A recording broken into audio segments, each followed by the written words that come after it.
उनके बाद मौलाना का सदर उनका सदारती काम होगा, उस पर खाने का इंतजाम होगा और खाते वक्त हम चाहें कि सारे डेलीगेट्स की हमारे मेहमानों से फेस टू फेस चर्चा भी हो, खाना भी होगा, मुलाकात भी होगी, बातें भी होगी। आदमी के साथ आधा घंटा होना चाहिए।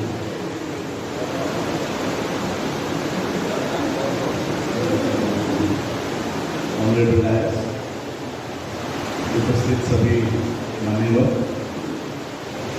सभी लोगों ने अपनी बातें तो यहाँ पर रखी है। संविधान को लेकर मैं आप लोगों से कहना चाहता हूँ कि संविधान सुरक्षा आंदोलन ये इसकी निर्मित 2019 में हुई।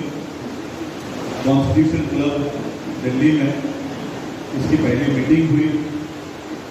वली रहमानी जी उनके अध्यक्षता के अंदर भारत में जितने भी रेवोल्यूशनरीज है, एक्टिविस्ट है, सभी इस संविधान सुरक्षा आंदोलन में शामिल है। और महाड़ में ये आज कॉन्फ्रेंस हो रही है कोंकण विभाग की। तो सबसे पहले तो मैं महाड़ के क्रांति भूमि को नमन करना चाहता हूँ कि यहाँ से आदमी साहब बाबा साहब अम्बेडकर जी ने अपने जीवन का सबसे पहला आंदोलन इस क्रांति भूमि से किया और यहाँ से बाबा साहब अम्बेडकर जी ने मानव कल्याण की जो नींव है वो इस महान क्रांति भूमि से रखी। और एक बात मैं आपको बताना चाहता हूँ बाबा साहब अम्बेडकर जी के इस आंदोलन के बारे में। उस समय जब बाबा साहब अम्बेडकर यहाँ पर महाड़ के 14 तालाब का आंदोलन खड़ा कर रहे थे और बाबा साहब अम्बेडकर जी को यहाँ पर सभा लेने के लिए जगह चाहिए थी, उस समय एक फतवा यहाँ पर निकाला गया था कि जो लोग आने वाले हैं और बाबा साहब के अनुयायी जो आने वाले हैं, इन्हें कोई चावल का दाना भी ना दे, तेल का एक बूंद ना दे। दुकान वालों ने बॉयकॉट कर दिया था। इन हालातों में एक मुस्लिम व्यक्ति ने अपना खड़ा हुआ खेत जो जिसमें फसल उगी है, उस खेत को गिरा कर, उस खेत को नष्ट करके वो जगह बाबा साहब अम्बेडकर को अपने सभा देने के लिए। तो ये एक इतिहास है महाड़ का। महाड़ के मुस्लिम ही नहीं, भारत की मुस्लिम बाबा साहब अम्बेडकर जी के साथ उस समय से लगे हुए हैं। 1933 में राउंड टेबल कॉन्फ्रेंस में जब बाबा साहब गए, हालांकि सभी लोग यहाँ पर बैठे हुए हैं, बाबा साहब अम्बेडकर जी और गांधी जी का वहाँ पर विरोध हो रहा था, आपस में मतभेद चल रहे थे। गांधी जी ने जब देखा कि बाबा साहब अम्बेडकर जी को हम रोक नहीं पा रहे हैं, तो बाबा साहब अम्बेडकर जी का विरोध करने के लिए गांधी जी ने वहां पर सर आगा खान और उनका जो डेलीगेट वहां पर गया था राउंड टेबल कॉन्फ्रेंस में, उनको आमंत्रित किया, उनको खाना खिलाया और खाना खिलाने के बाद बाबा साहब का विरोध इन लोगों ने करना चाहिए ऐसा प्रस्ताव उन्होंने दिया। उस समय सर आगा खान और उनके डेलीगेट ने गांधी जी को कहा कि गांधी जी, बाबा साहब अम्बेडकर जी के हक और अधिकार में से, अछूतों के हक और अधिकार में से अगर आप हमको कुछ देना चाहते हो तो हम लोग कतई कबूल नहीं है। और दूसरे दिन वो डेलीगेट बाबा साहब अम्बेडकर जी के पक्ष में खड़ा रहा और इसका नतीजा ये हुआ कि कांग्रेस अवार्ड बाबा साहब को दिया गया। और इतना ही नहीं, जब राउंड टेबल कॉन्फ्रेंस की ये घटना हुई, उसके बाद जब संविधान सभा की निर्मित हो रही थी, उस समय भी गांधी जी ने और पटेल जी ने बाबा साहब को ये कह दिया था कि हम आपको संविधान सभा में आने ही नहीं देंगे। उस समय पश्चिम बंगाल के मुसलमानों ने बाबा साहब अम्बेडकर जी को पश्चिम बंगाल में बुलाया और बाबा साहब को संविधान सभा में बुलाया। तो ये आज कॉन्फ्रेंस हो रही है, उस कॉन्फ्रेंस से ये बातें याद आई।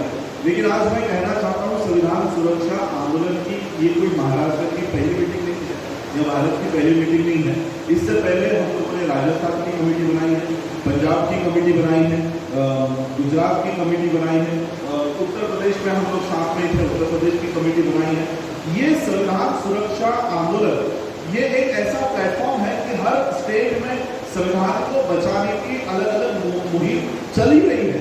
अलग अलग एक्टिविटीज, अलग अलग ऑर्गेनाइजेशन संविधान को लेकर, अपने हक और अधिकार को लेकर अपनी अपनी लड़ाई लड़ रहे हैं। लेकिन वो लड़ाई तहसील तक, जिले तक या स्टेट तक मर्यादित है। तो इसलिए इस आंदोलन को व्यापक आंदोलन बनाने के लिए संविधान सुरक्षा आंदोलन का एक स्टेज तैयार किया गया। जिसका हेडक्वार्टर दिल्ली में है, और जितने भी एक्टिविस्ट जो आज संविधान को बचाने के लिए काम कर रहे हैं, उन सभी लोगों को कॉमन प्लेटफॉर्म पर लाकर इस आंदोलन की जो गरिमा है, इस आंदोलन का जो इफेक्ट है, वो नेशनल और इंटरनेशनल लेवल तक लेकर जाने के लिए ये संविधान सुरक्षा आंदोलन की स्थापना हुई है।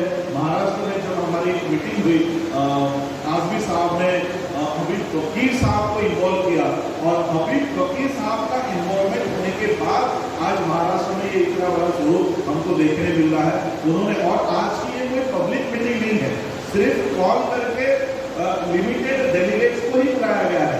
अभी तक हम जमीन पर उतरे नहीं हैं।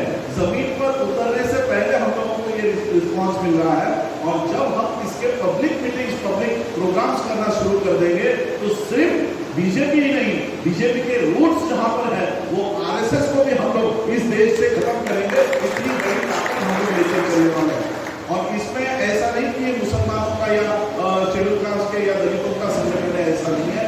इसमें सभी लोग, जैसे कर्नाटक के लिंगायत इसमें शामिल है, आप हिंदू, इवन हिंदू ही इसमें शामिल है, मुस्लिम है, क्रिश्चियन है, इवन क्रिश्चियंस के, हाँ, क्रिश्चियंस के सबसे बड़े हेड जो होते हैं इंडिया के और देश और पूरे वर्ल्ड के, वो तक इसमें शामिल है। पंजाब से हरप्रीत सिंह जी जो अकाल तख्त के चीफ है, वो तक हमारे इस कमेटी में प्रेसिडेंट में शामिल है। तो ये संगठन, संविधान सुरक्षा आंदोलन संगठन, सभी जाति धर्मों का एक रिप्रेजेंटेशन लेकर ये देश, जैसे आप लोगों ने बताया, उसे दलवाई साहब ने भी बताया, इस देश का preamble we the people of India से शुरू होता है। ये संविधान किसी और ने नहीं, हम लोगों ने, हम खुद को दिया हुआ है। इसलिए इस देश के लोगों का ये संगठन है, चाहे वो किसी भी जाति का हो, किसी धर्म का हो। संविधान सुरक्षा आंदोलन का सब्जेक्ट, टॉपिक धर्म नहीं है, धर्म हमारा टॉपिक नहीं है, और इसलिए देश के संविधान के साथ इस तरह से खिलवाड़ हो रहा है, चाहे वो हिंदू हो। अगर आप बीजेपी एक हिंदू राष्ट्र बनाना चाहती है, ऐसा अगर लॉजिक लेकर देखे, तो मुझे बताओ, उद्धव ठाकरे कौन सा दलित है, उद्धव ठाकरे कौन सा मुसलमान है, कौन सा क्रिश्चियन है? तो क्यों उद्धव ठाकरे को ये सीएम पद पर नहीं देख सकते? इनको कोई हिंदू राष्ट्र से लेना देना नहीं है, इनको कोई हिंदू राष्ट्र नहीं बनाना। इन लोगों को, इस देश को उस पेशवाओं पे लेकर जाना है, इस देश को ब्राह्मण राष्ट्र बनाना है। इनका हिंदुओं से कोई लेना देना नहीं है, इसलिए वो हिंदू भी हमारे साथ इस देश के संविधान को बचाने में लगे हुए हैं, क्योंकि इनका हिंदुओं से कोई लेना देना नहीं। तो इसलिए ये संविधान सुरक्षा आंदोलन एक बहुत बड़ी कमेटी यहाँ पर बनी हुई है, प्रेसिडेंट बना हुआ है। सभी स्टेट्स के लोगों को, अलग अलग जो एक्टिविस्ट है, सभी लोगों को एक मंच पर लाकर इस देश में एक बड़े आंदोलन की तैयारी हम लोग यहाँ कर रहे हैं। आज कोकर विभाग की यहाँ पर हम लोगों ने मीटिंग अरेंज की है, हबीब फकीर साहब। इसके बाद हमारे अन्य रीजन में भी इसी तरह की मीटिंग्स हम लोग कर रहे हैं। जितने भी ऑर्गेनाइजेशन जो संविधान को बचाने के काम कर रहे हैं, उसको हम लोग संविधान सुरक्षा के माध्यम से साथ दे रहे हैं। मैं ज़्यादा कुछ नहीं कहूँगा, क्योंकि हम लोग ही ऑर्गेनाइज कर रहे हैं और हम लोग ही प्रोटोकॉल तोड़े तो वो सही नहीं होगा। इसलिए मैं कुछ बातें बताना चाहता हूँ। अभी बहुत लोगों ने फंडामेंटल राइट्स की बात की, ये हमारा फंडामेंटल राइट्स है, लेकिन अब इस देश में फंडामेंटल राइट्स जैसी कोई चीज नहीं रहेगी। इसका एक उदाहरण मैं देना चाहता हूँ। राजपथ को इन्होंने कर्तव्य पद का नाम दे दिया है। इससे आपको अंदेशा हो जाना चाहिए कि अब राइट्स नहीं, ड्यूटीज की यहाँ पर बात होगी कि फंडामेंटल राइट्स भूलो, तुम्हारे फंडामेंटल ड्यूटी ये है, ये ड्यूटी करने तक ही आपको सीमित रहना है, राइट्स की बात आपको नहीं करनी है। तो ये इस तरह से चेंजेस इस देश में हो रहा है। तो ये सारा काम इस देश में हो रहा है। बैंक्स की जितना भी प्राइवेटाइजेशन है, शेड्यूल कास्ट के लोग रिजर्वेशन के भरोसे पर बैठे हुए हैं, लेकिन ये लोग रिजर्वेशन के 1% को खत्म नहीं करने वाले, ना तो 1% कम करने वाले हैं। जो रिजर्वेशन पब्लिक सेक्टर में लागू होता है, ये उस पब्लिक सेक्टर को ही खत्म कर देंगे।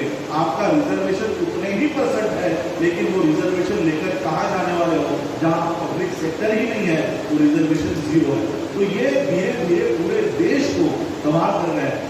हम लोगों ने देखा कि जीडीपी जब माइनस पे जा रहा था, उस समय अडानी ये वर्ल्ड के 7th रिचेस्ट में से 2nd रिचेस्ट तक पहुंच गया।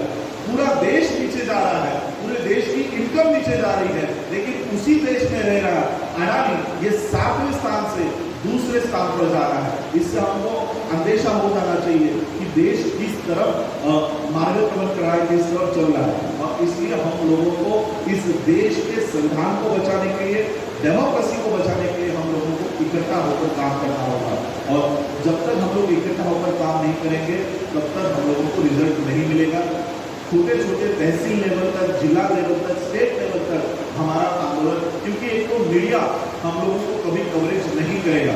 मीडिया पूरा का पूरा मीडिया ये अडानी और ये बिजनेसमैन, बिजनेस हाउसेस ने खरीद लिया है, वो आपकी कई बातें नहीं बताएगा। जैसे आज शेड्यूल कास्ट पर हो गए अन्याय अत्याचारों की बातें बताना तो छोड़ो, ये उसको डिनाई करते हैं। आप लोगों को हाथरस की घटना पता होगी।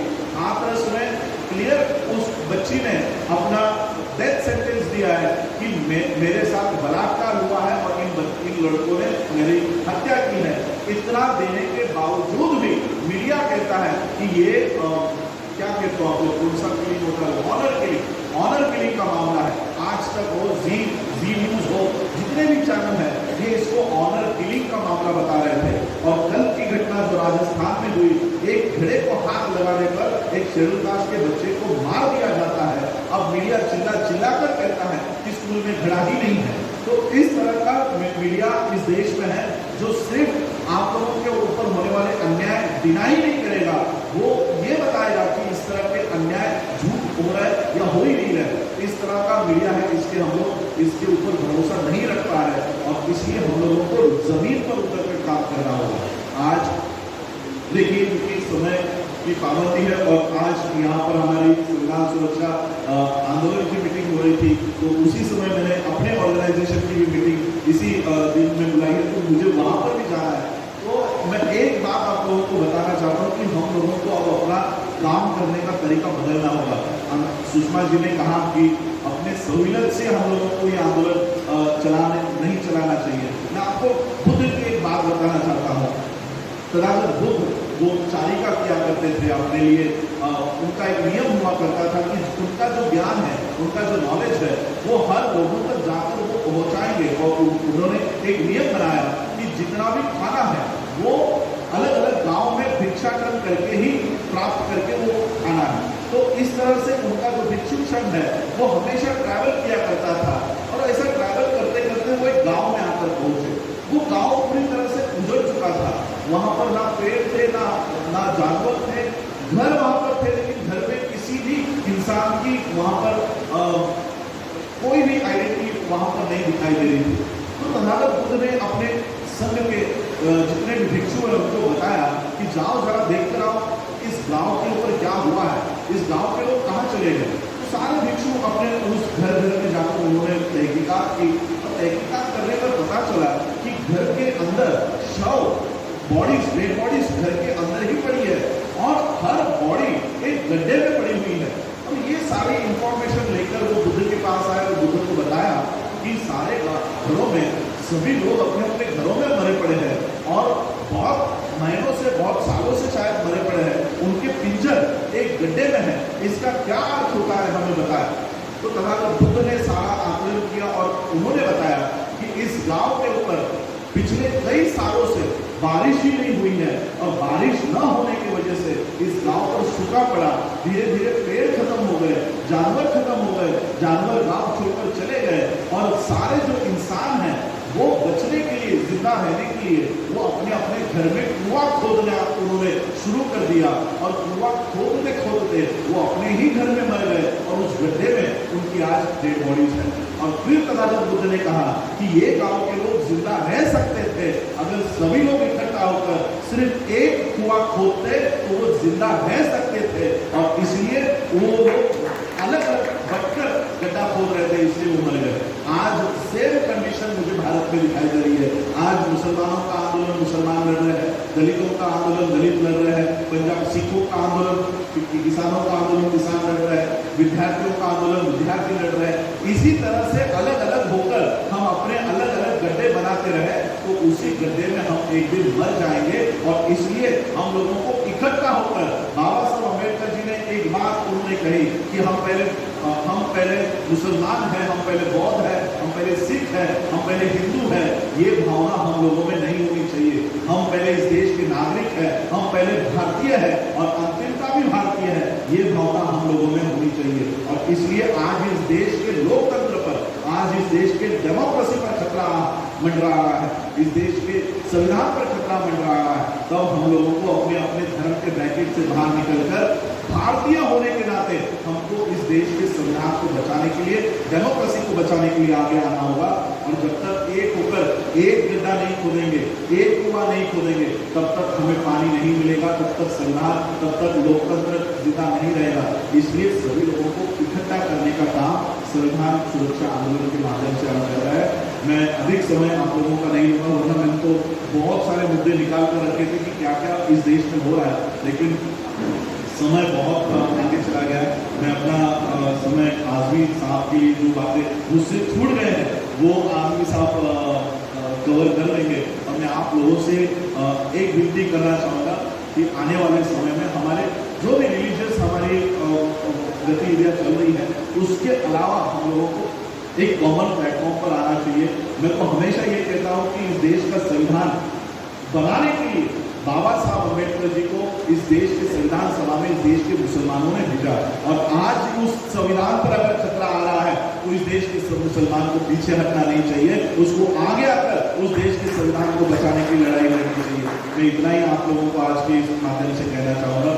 आप सभी लोग एक शॉर्ट नोटिस पर, हमारे ख्याल से 1 महीने पहले ही हम लोगों ने ये मीटिंग की और 1 महीने भर में ही ये सारा हम लोगों ने मीटिंग का आयोजन किया। इसके बाद मराठवाड़ा है, पश्चिम महाराष्ट्र है, अलग अलग रीजन्स में इसी तरह के मीटिंग्स, फर्स्ट हम लोग इन-हॉल मीटिंग्स कर रहे हैं, कमिटीज बना रहे हैं। आप लोगों में से पश्चिम कोंकण रीजन के लिए अच्छे लोग जो एक्टिविस्ट हैं, जो संविधान का महत्व जानते हैं, वो इस मीटिंग के बाद हमें वो नाम दें और कोंकण रीजन की एक कमेटी हम लोग यहाँ पर फॉर्म करें और पूरे भारत में आने वाले समय में संविधान सुरक्षा आंदोलन के माध्यम से बड़ी एक मूवमेंट इस देश में चलाएंगे, ऐसा आशा और विश्वास मैं व्यक्त करता हूँ। आप लोगों ने मुझे सुना, उसके लिए आप सभी लोगों का आभार, धन्यवाद। जय भीम, जय भारत।